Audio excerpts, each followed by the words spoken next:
Hello everybody, once again gonna preface this with saying I have been given the full release version of ANVIL to test early, so I can bring you guys the updates to the systems and how they've changed and what you can expect from them for when you first play the game, or to give insights to newer players who haven't played the game before and might be a little bit confused or need some more information on these systems. In the previous two videos I have touched on the status systems, the damage types and the weapons. Now I am going to touch on the toy workers, and the way that they have been changed is amazing. It's much better, a lot more friendly in terms of the RNG that used to be involved with them, and overall net positive gains. Now let's go and touch on these toy workers. So the first thing you're going to notice, all the toy workers have these various damage types on them as well now. And yep, that's because your toy workers are no longer just passives that walk around with you and granting you buffs. They also, whilst also granting these buffs, will also shoot and deal damage to enemies.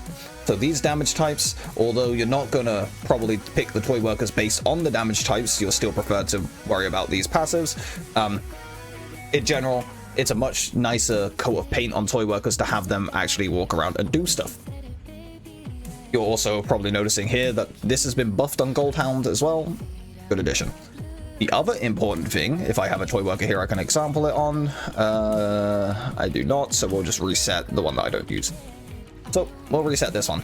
So the other thing that you will notice is they will always have a unique on each of the toy workers, and then they also still have these slots. These slots have a symbol on them, and in the past you would try to match the symbol with the slot to get a bonus on upgrading. Well, that has changed. What these slots now mean is you're guaranteed to get that type of roll on these slot types. So if we come down to purchase options here, you'll see this has the slot type of a skill power icon. So if we click on the possible options and we go to all, you'll see the only things that are showing up as available possible option are things to do with your skills. This is an amazing change, absolutely fantastic. It does mean technically you're not going to be able to stack lots and lots of crit damage on one roll on one toy worker anymore, but it does mean the overall RNG of the toy workers is much lower. So you still have to deal with the same limit system, and you also still have to pay crons to upgrade them. If we now show an example of this, you'll see here I'm guaranteed to get a level 1 modification result. You do have a chance still when you're doing this to start off at level 2, but it's a very low chance.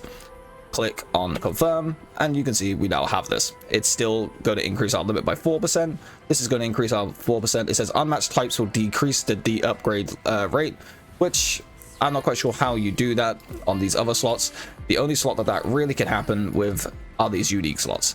If we look at possible options on the unique slots, you have the buff stuff, and then you also still have this unique down here, but that's okay.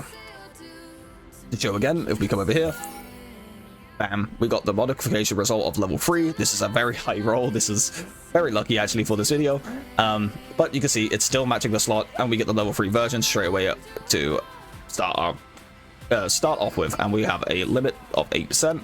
We come over here, we do it again, and look, now we have a limit of 12%. It's going to increase by 4% every time we do this. Our rates on upgrading, if we come over to the upgrade tab, we have a 100% upgrade rate on this level 1, and then the level 3 has an 80%. The level 1 over here has 100%. The upgrade option still costs crons, and you'll generally, as you're upgrading, have a chance to upgrade with a success or a failure. As you increase, the values will increase, but also your probability of upgrade success rate will also decrease. The limit will stay the same. If you fail, it will still add the limit to it.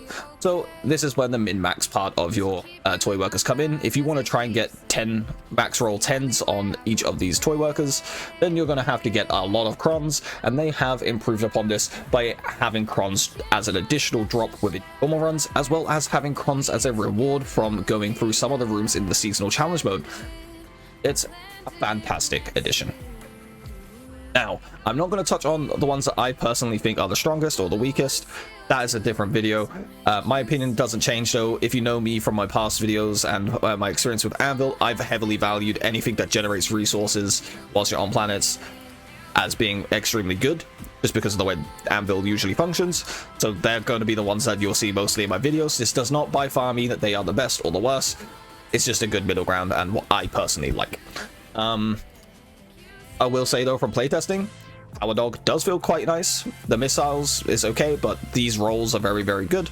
The way that they can still further improve upon this is, personally, I don't like the idea of failing still adding limit. I think it's too much of a punishment for failing adding limit and still consuming crons. I feel like there needs to be a give there. Either when you fail, give your crons back, or when you fail, give the limit back and still consume the crons. Otherwise, it's going to incentivize a lot more grinding, which isn't necessarily a bad thing. Having something to chase is always nice, but there's a lot of RNG with this system, and it punishing when you do fail. That being said, that's all you really need to know about toy workers. That's all that's changed, and they're very, very nice. To summarize again, dogs and toy workers in general will now follow you around and shoot and interact with the enemies and like actually deal damage, not just be passive bots that walk around giving you their bonuses. The slots are guaranteed to give you the slot that's that has the icon on it, so a weapon slot will always give you something to do with weapons, and the shield slots will always give you something to do with your defenses, and the utility slots will always give you something to do with utility. Every single toy worker has their own unique.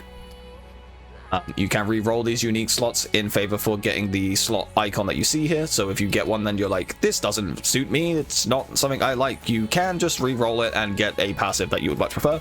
But they only ever have one unique each. You cannot say roll a high V2 to get the Goldhounds unique. It's not possible. But this has been my update on the toy workers.